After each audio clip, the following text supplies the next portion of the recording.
क्या हाल चाल है आप लोगों के? ठीक ठाक है। जैसा कि बेटा आप लोगों को पता है जी, आपका अपना चैनल दी लर्निंग रिजॉर्ट के ऊपर बेटा हम लोग कैलकुलस के अकॉर्डिंग जो सा है लेक्चर ऑलरेडी रिकॉर्ड कर रहे थे, जिसे अबरार अहमद साहब जो सा है डील कर रहे थे। उसके बाद बेटा बच्चों का बहुत अच्छा रिस्पॉन्स आया, बहुत अच्छा बेटा बच्चों ने जो सा है उसको लाइक किया, बहुत अच्छा रिस्पॉन्स दिया बच्चों ने। तो बच्चों की कुछ डिमांड्स आना शुरू होगी कि हमें जो सा है मैथमेटिकल मेथड के अकॉर्डिंग भी लेक्चर जो सा रिकॉर्डेड फॉर्म में दिए जाएं। तो बेटा उसके लिए माई सेल्फ अली आदिल बेटा मैं यहाँ पर आप लोगों को मैथमेटिकल मेथड पढ़ाऊंगा और उसके अकॉर्डिंग जितनी भी बेटा डिस्कशन होगी हम लोग करेंगे इंशाल्लाह ताला।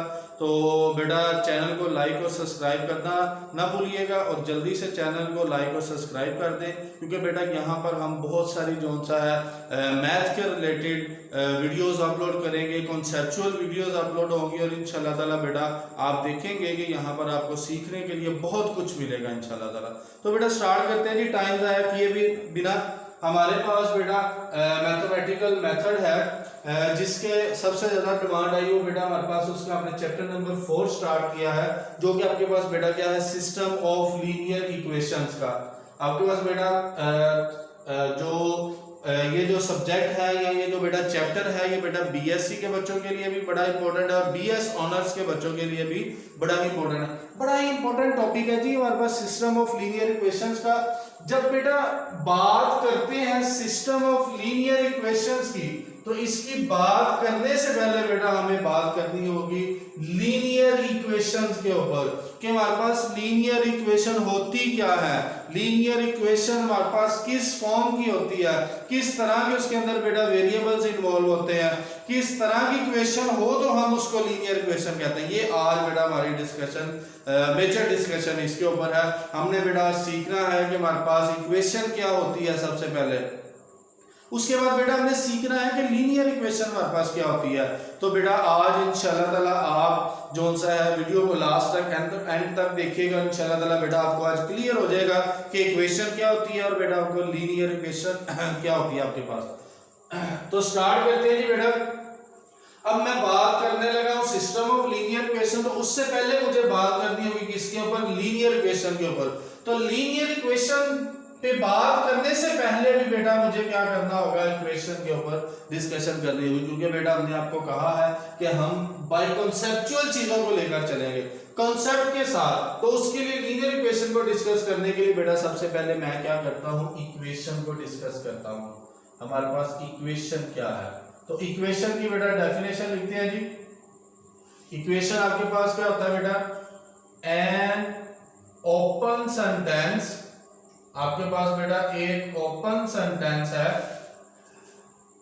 कंटेनिंग, जो कि बेटा क्या कर रहा है, कंटेन कर रहा है किसको, इक्वलिटी साइन को, इक्वलिटी साइन को बेटा कंटेन कर रहा है, उससे हम क्या कहेंगे, equation is called equation. An open sentence, आपके पास बेटा एक ओपन सेंटेंस है जो कि क्या कर रहा है, कंटेनिंग कर रहा है किसको, इक्वलिटी साइन को, तो उसको हम क्या कहते हैं, हमारे पास क्या है, इक्वेशन है। क्योंकि बेटा हमने बात की स्टार्ट में कि हमने इसको कॉन्सेप्चुअल चीजों को लेकर चलना है, तो इसमें हमारे पास बेटा एक ये पॉइंट आ गया कि ओपन सेंटेंस क्या होता है। अब बहुत सारे बच्चों को इसका आइडिया होगा, लेकिन बहुत सारे ऐसे बच्चे होते हैं बेटा जिनको आइडिया नहीं होता। तो हम क्या करते हैं, सबसे पहले ओपन सेंटेंस के ऊपर डिस्कशन कर लेते हैं कि ओपन सेंटेंस क्या होता है। तो बेटा आपने एक बात याद रखनी है हमेशा, हमारे पास जो सेंटेंस है इन मैथमेटिक्स दो तरह से होते हैं हमारे पास। एक बेटा आपके पास क्या होता है, ओपन सेंटेंस, और मेरे बेटे एक आपके पास क्या होता है, क्लोज सेंटेंस, क्लोज सेंटेंस। अब बेटा क्लोज सेंटेंस क्या होता है, सबसे पहले इसके ऊपर हम लोग डिस्कशन करते हैं। क्लोज सेंटेंस बेटा हमारे पास दो तरह से होता है, या आप इसको ऐसे कह सकते हैं कि हमारे पास जो बिल्कुल एक्यूरेट सेंटेंस हो, जो बिल्कुल एक्यूरेट हमारे पास वैल्यू आ जाए, उसको हम क्लोज सेंटेंस कहते हैं।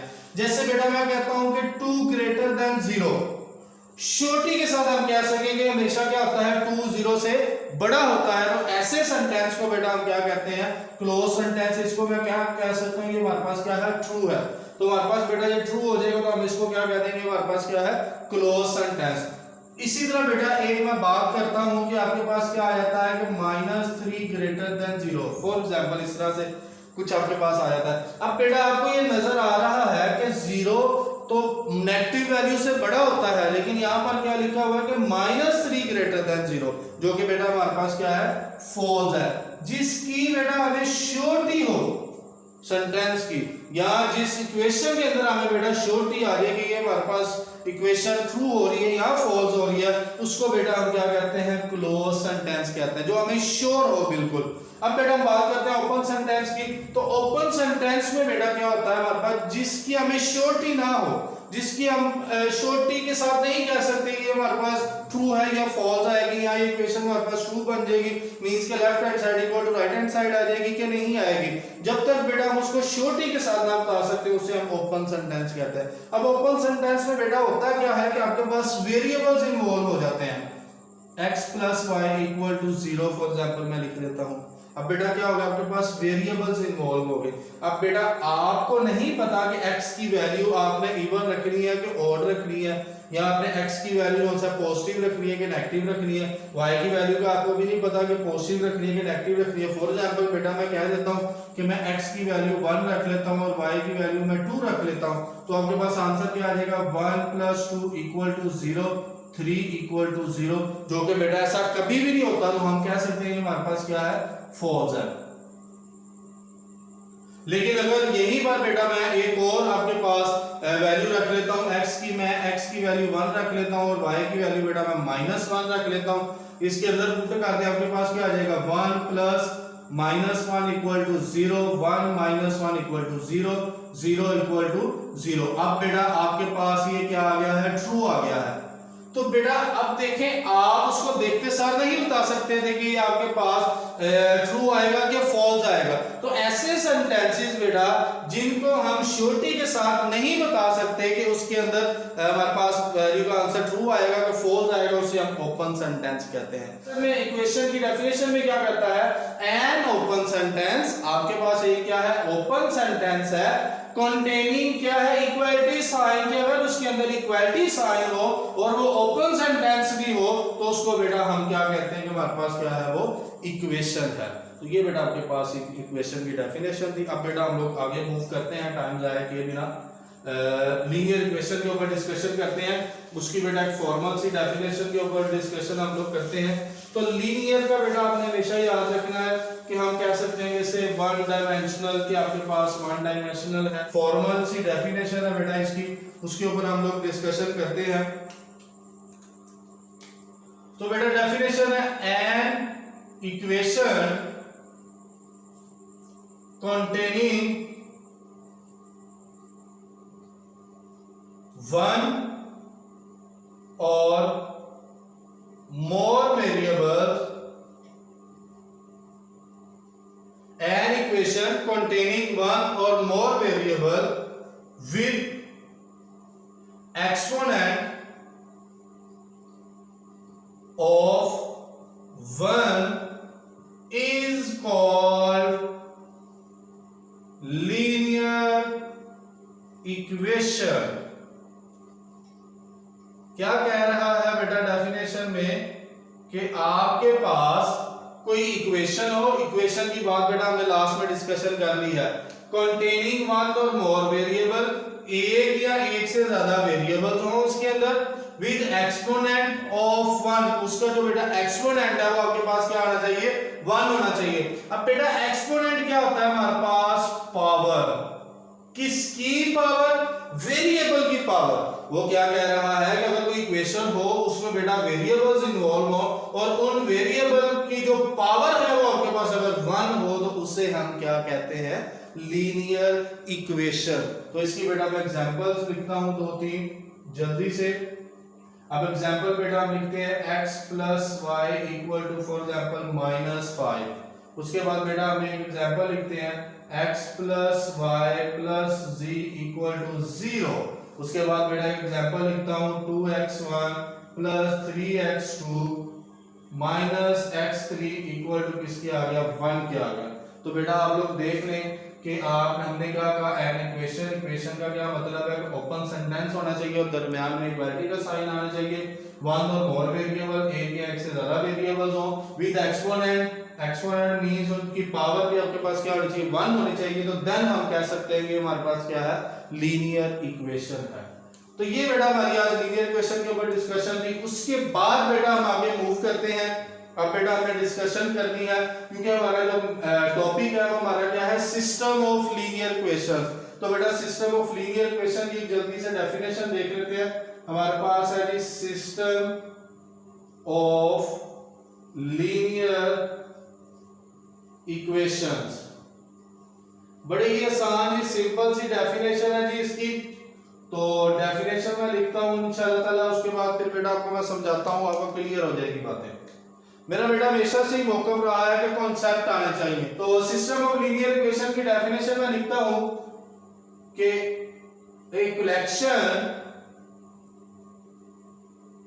a collection of several such linear equations is called system of linear equations। क्या कह रहा है बेटा डेफिनेशन के अंदर? बेटा वो कह रहा है कि एक कलेक्शन होनी चाहिए कि इसकी सेवरल मींस के ज्यादा कलेक्शन होनी चाहिए, एक से ज्यादा हमारे पास इक्वेशंस होनी चाहिए। सच लीनियर इक्वेशंस के लीनियर इक्वेशंस की कलेक्शन होनी चाहिए is called system of linear equation. तो उसे बेटा हम क्या कहेंगे, हमारे पास क्या है सिस्टम ऑफ लीनियर इक्वेशन। जैसे बेटा मैं यहाँ पर एग्जांपल के तौर पर लिखता हूँ कि हमारे पास क्या आ जाए कि a1 x1 plus a2 x2 plus a3 x3 equal to किसके है d1 के है। उसके बाद बेटा आपके पास क्या आ जाए a1 x1 या इधर हम लोग क्या कर लेते हैं a4 कर लेते हैं x1 plus a5 x2 plus a6 x3 equal to किसके है d2 के है। उसके बाद a7 x1 plus a8 x2 plus a9 x3 equal to किसके आ गया d3 के।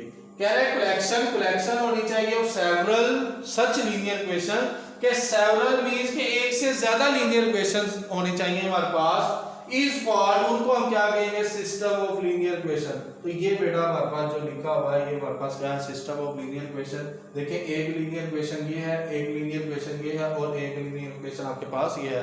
तो ये कलेक्शन होगी किनकी लीनियर इक्वेशन की।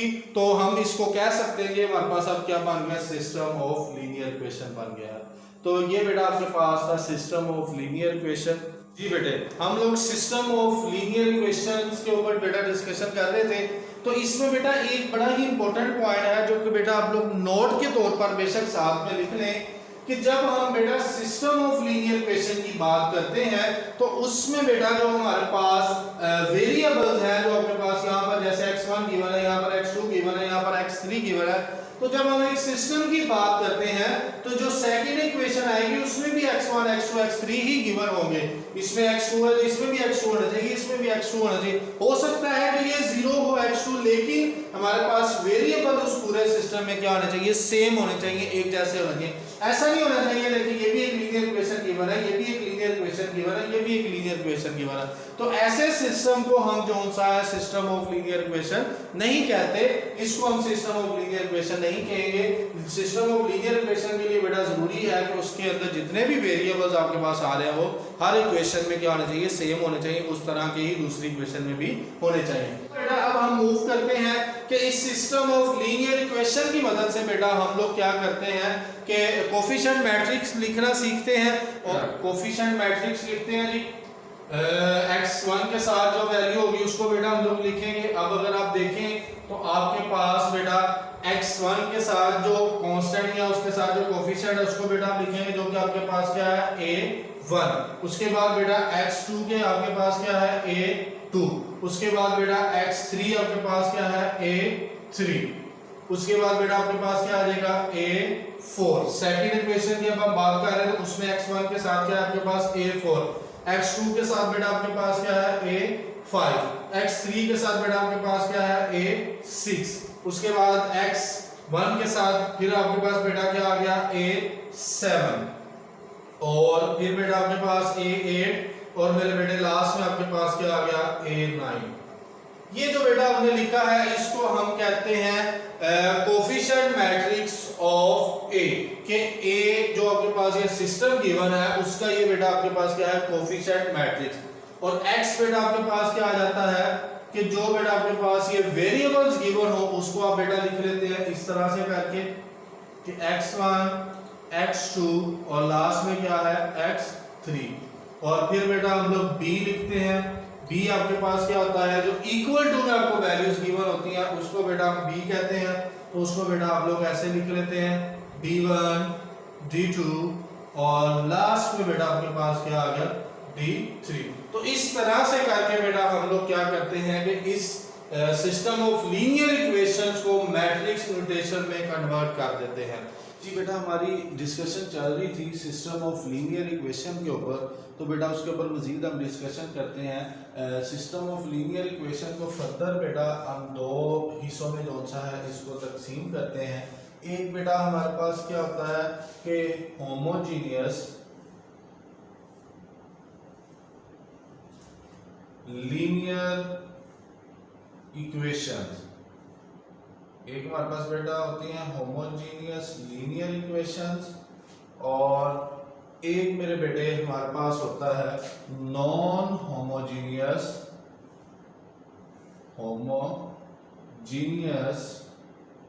Linear equations. जो बेटा हमारे पास सिस्टम ऑफ लीनियर इक्वेशन है उसको आगे फर्दर हमारे पास बेटा दो है। एक हमारे पास क्या होती है होमोजेनियस लीनियर इक्वेशंस, और एक बेटा हमारे पास क्या होती है नॉन होमोजेनियस लीनियर इक्वेशन। अब बेटा इनकी डेफिनेशन देखते हैं और साथ में बेटा इनकी एग्जांपल लेकर बेटा आपको मैं एक्सप्लेन करता हूँ कि होमोजेनियस लीनियर जो हमारे पास सिस्टम है ये नॉन होमोजेनियस लीनियर है, ये हमारे पास होता क्या है। तो बेटा इसकी डेफिनेशन लिखते हैं जी। होमोजीनियस की डेफिनेशन बेटा क्या होती है कि हमारे पास अगर कोई ऐसा सिस्टम गिवन हो कि उसके अंदर जो system of linear equation given हो उसके अंदर बेटा जो हमारे पास कांस्टेंट वैल्यूज होती हैं, जो बेटा हमारे पास उसकी डी की वैल्यू होती है, जो मैंने लास्ट में बेटा एक यहाँ पर इक्वेशन भी लिखी थी सिस्टम ऑफ लीनियर इक्वेशन जब मैंने लिखा था तो उसके अंदर बेटा मैंने इक्वेशन लिखी, तो उसके अंदर जो कांस्टेंट वैल्यूज थी जो d1 d2 d3, अगर ये बेटा हमारे पास जीरो आ जाए तो हम कहते हैं कि हमारे पास क्या है होमोजीनियस लीनियर सिस्टम है। तो बेटा हम करते हैं इसकी डेफिनेशन लिखते हैं this system of linear equations is said to be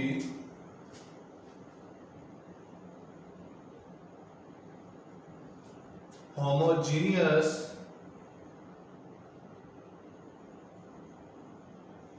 linear equation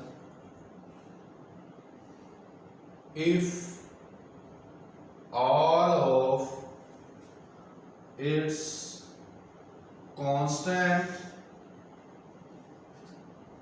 terms are zero।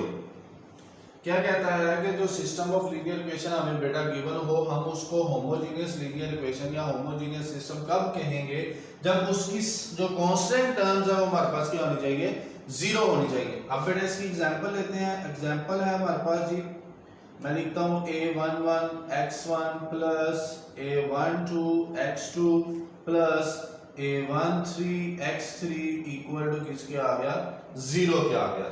उसके बाद बेटा a21 x1 plus a22 x2 plus a23 x3 equal to किसके आ गया मेरे बेटे, जीरो के इक्वल आ गया। उसके बाद बेटा एक और लिख लेते हैं a31 x1 plus a32 x2 plus a33 x3 equal to किसके आ गया 0 के आ गया। अगर ऐसा कोई बेटा हमें सिस्टम गिवन हो, system of linear equation given हो जिसमें कांस्टेंट वैल्यूज हमारे पास क्या आ जाए 0 आ जाए, तो उसको हम क्या कहेंगे, हमारे पास क्या है होमोजीनियस लीनियर इक्वेशंस है हमारे पास।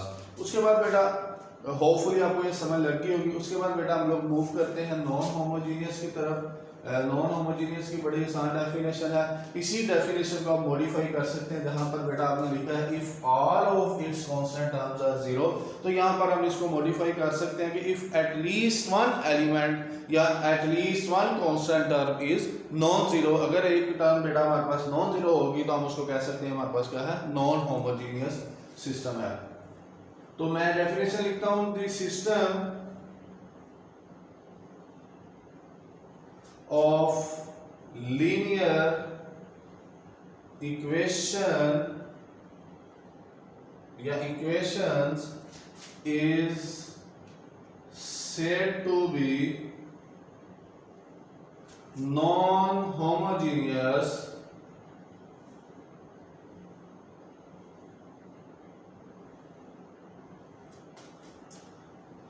linear equation if at least one constant term is not zero। क्या कह रहा है बेटा डेफिनेशन में कि कोई सिस्टम ऑफ लीनियर इक्वेशन हमें गिवन है उसको हम नॉन होमोजीनियस कब कहेंगे, जब एटलीस्ट उसके अंदर जो ये कांस्टेंट टर्म्स गिवन है एटलीस्ट वन आपके पास जो कांस्टेंट टर्म है वो क्या होनी चाहिए नॉन जीरो होनी चाहिए, तो देन हम उसको कह सकते हैं हमारे पास क्या है नॉन होमोजीनियस। तो एग्जांपल देखते हैं जी a11 x1 plus a12 x2 plus a13 x3 equal to किसके आ गया d1 क्या आ गया, मैंने कोई कांस्टेंट टर्म जर्नल ले ली d1। उसके बाद a21 x1 plus a22 x2 plus a23 x3 equal to किसके आ गया d2 क्या आ गया। उसके बाद a31 x1 plus a32 x2 plus a33 x3 equal to किसके आ गया d3 के। यही बात बेटा हमने डेफिनेशन में की है कि एटलीस्ट वन कांस्टेंट टर्म, कि ये जो कांस्टेंट टर्म्स बेटा गिवन है इनमें एटलीस्ट वन बेटा हमारे पास ऐसी कांस्टेंट टर्म होनी चाहिए कि जो कि क्या हो नॉन जीरो हो। अब इसमें से दो जीरो हो सकती है, एक हमारे पास नॉन जीरो होनी चाहिए, देन हम कहेंगे ये जो हमारे पास सिस्टम गिवन है उसको बेटा हम नॉन होमोजीनियस कहेंगे। अब हम सिस्टम की बात कर रहे हैं, एक इक्वेशन की बात नहीं कर रहे, हम किसकी बात कर रहे हैं बेटा सिस्टम की बात कर रहे हैं। तो सिस्टम में बेटा ये सारी इक्वेशन में अगर एक भी इक्वेशन हमारे पास उसके जो कांस्टेंट टर्म है वो नॉन जीरो होगी तो देन हम उसे क्या कह सकते हैं हमारे पास क्या है नॉन होमोजीनियस लीनियर इक्वेशन है। उसके बाद बेटा आगे मूव करते हैं हम लोग इसके अब सिस्टम ऑफ लीनियर इक्वेशन को फर्दर आगे देखते हैं, इसके सॉल्यूशन की तरफ मूव करते हैं बेटा। सॉल्यूशन की बात करते हैं तो सॉल्यूशन में बेटा हमारे पास दो तरह से इसके सॉल्यूशन की तरफ हम लोग जाते हैं। एक बेटा हमारे पास क्या होता है कंसिस्टेंट सॉल्यूशन या कंसिस्टेंट होता है, और एक बेटा हमारे पास क्या होता है इनकंसिस्टेंट। जी बेटा हमारी डिस्कशन चल रही थी सिस्टम ऑफ लीनियर इक्वेशंस के ऊपर, तो अब बेटा हम आगे मूव करते हैं इसके सॉल्यूशन की तरफ मूव करते हैं। तो सॉल्यूशन में बेटा हमारे पास दो बातें आ जाती हैं, एक बेटा हमारे पास कंसिस्टेंट सिस्टम होता है और एक बेटा हमारे पास क्या होता है इनकंसिस्टेंट। तो बेटा मैं दोनों को लिखता हूँ और उनकी फिर डेफिनेशन भी जो सा है आपको मैं बताता हूँ कि हमारे पास सबसे पहले क्या जाता है इसकी मदद से कंसिस्टेंट सिस्टम होता है एक, और मेरे बेटे एक आपके पास क्या होता है इनकंसिस्टेंट।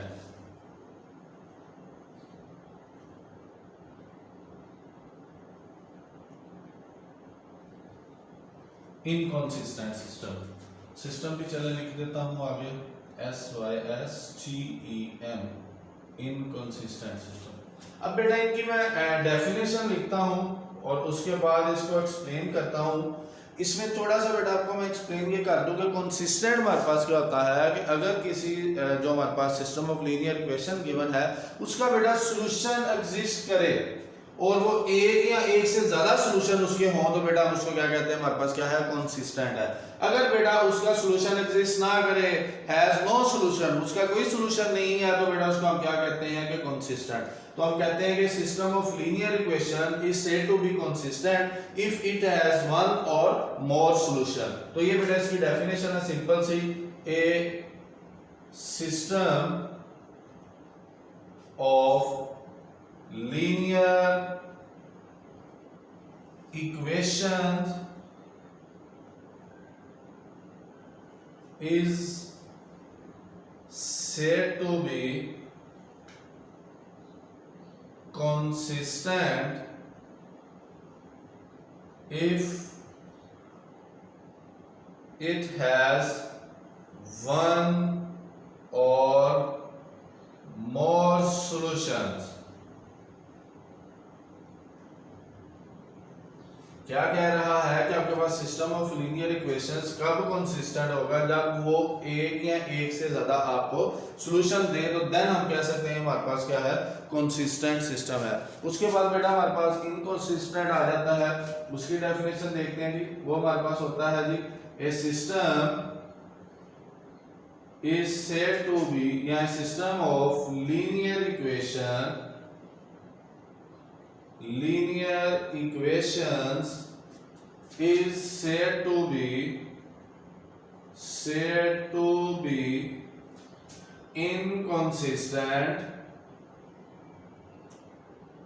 कब होगा बेटा inconsistent? if it has no solution। Inconsistent system बेटा हमारे पास तब होगा कि जब उस सिस्टम का हमारे पास सॉल्यूशन ना आए, उसे हम क्या कह देंगे, हमारे पास क्या है, इनकंसिस्टेंट। तो बेटा यहां से हमारे पास आगे इसको फर्दर हम लोग इसको डिवाइड करते हैं सिस्टम ऑफ लीनियर इक्वेशन को। ये डेफिनेशन बेटा होपफुली आप लोगों ने इसको नोट डाउन कर दिया होगा, मैं इसको रेज कर देता हूं। हमारे पास आगे बेटा फर्दर इसको हम डिवाइड करते हैं ताकि आपको क्लियर हो जाए बातें। कंसिस्टेंट को बेटा आगे हम लोग फर्दर दो पार्ट्स में डिवाइड करते हैं। एक हमारे पास बेटा क्या आता है, यूनिक सॉल्यूशन, जिसको हमने 1 लिखा था। ये आगे बेटा आपको मैं बताऊंगा यूनिक सॉल्यूशन क्या होता है। उसके बाद बेटा सेकंड हमारे पास आ जाता है इनफाइनाइट सॉल्यूशन, जिसको हमने मोर सॉल्यूशन लिखा था, इनफाइनाइट सॉल्यूशन। यूनिक को आप फाइनाइट भी कह सकते हैं, लेकिन यूनिक कह देंगे वो बेटा ज्यादा बेहतर है आपके लिए। उसके बाद बेटा आगे हम फर्दर इनकंसिस्टेंट सिस्टम को करते हैं। तो इनकंसिस्टेंट सिस्टम में हमारे पास बेटा क्या आ जाता है, नो सॉल्यूशन।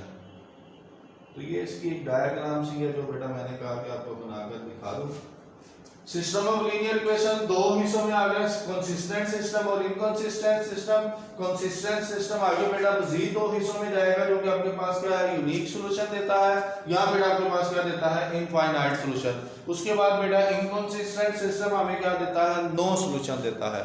तो ये बेटा हमारी आज तक की डिस्कशन थी इसके ऊपर। यहाँ तक बेटा अगर किसी बच्चे को कोई किसी किस्म का इशू हो तो बेटा वो डिस्कस कर सकता है। और होपफुली बेटा मैंने कोशिश की है कि सब बच्चों को बहुत अच्छे से समझा सकूं और बेटा कॉन्सेप्चुअल चीज़ें समझा सकूं। तो इंशाल्लाह ताला बेटा नेक्स्ट लेक्चर नेक्स्ट वीडियो के लिए अल्लाह हाफिज़। चैनल को लाइक और सब्सक्राइब करना आप लोगों ने बेटा नहीं भूलना, ताकि आपको मज़ीद इस तरह की अपडेट्स और इस तरह की वीडियोस, नॉलेज के रिलेटेड वीडियोस, मैथ्स के रिलेटेड वीडियोस बेटा आपको मिल सके। Thank you very much.